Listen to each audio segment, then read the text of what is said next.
If the world is not traumatized by the so many presentations of polycystic ovarian syndromes, I wouldn't be coming here and making videos on the same, right? Now, let's talk about the various symptoms and signs of PCOS, the most commonly presenting ones, the rare presentation ones, so on and so forth. I have weird comparisons of roommates, the kind of roommates that one can have, to the symptoms of polycystic ovarian syndrome. Now, let's look at it. The first one, the sneaky dog. All of us would have had that one roommate who always vanishes just without any prior notice, right? So the sneaky dog here in polycystic ovarian syndromes that I'm talking about is the period. We don't know when the period comes. We don't know when we might have it in the future. I mean, we plan a wonderful party or we plan a wonderful temple visit and then suddenly it appears. So that is the most common presentation. Irregular periods or irregular cycles is the most common presentation of polycystic ovarian syndrome. The second one is the hoarder.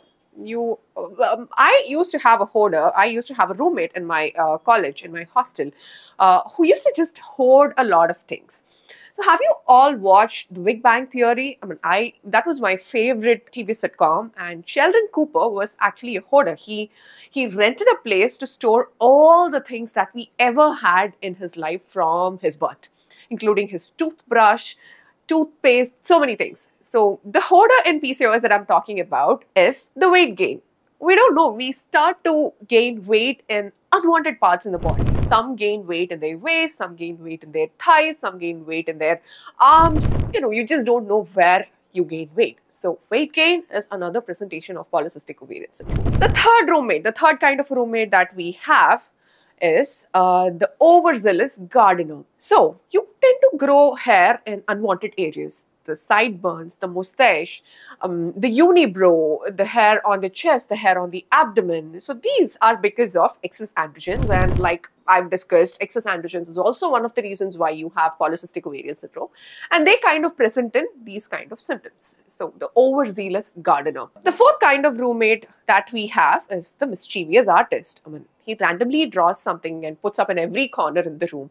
I did have a roommate who filled my room with all of her paintings. So I think you know who I'm talking about. I'm talking about the acne. I'm talking about the acne that randomly decides to pop up when you have a party or when you are in a very, very, very important location or function in your life. So that acne is also because of so many hormonal imbalances and excess androgens. The fifth kind of roommate that I'm going to talk about is the emotional wreck. So the roommate who can never keep it together, who is always filled up with a lot of emotions. I mean, her containment cannot be expected. Every emotion has to come out, be it happy, be it sad.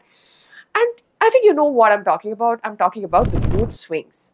So the hormones play a very, very important role in determining your mood. And like I said, like you know, polycystic ovarian syndrome, the hormones are all over the place. The estrogen, the progesterone, they're trying to fight for dominance when we don't really need a dominance. We want estrogen to work in balance with progesterone and then give us our menstrual cycle or the mental peace. The sixth kind of roommate that I'm talking about in polycystic ovarian syndrome is the napper. The napper who sleeps through every single thing, who sleeps through loud noise, who sleeps through an exam preparation.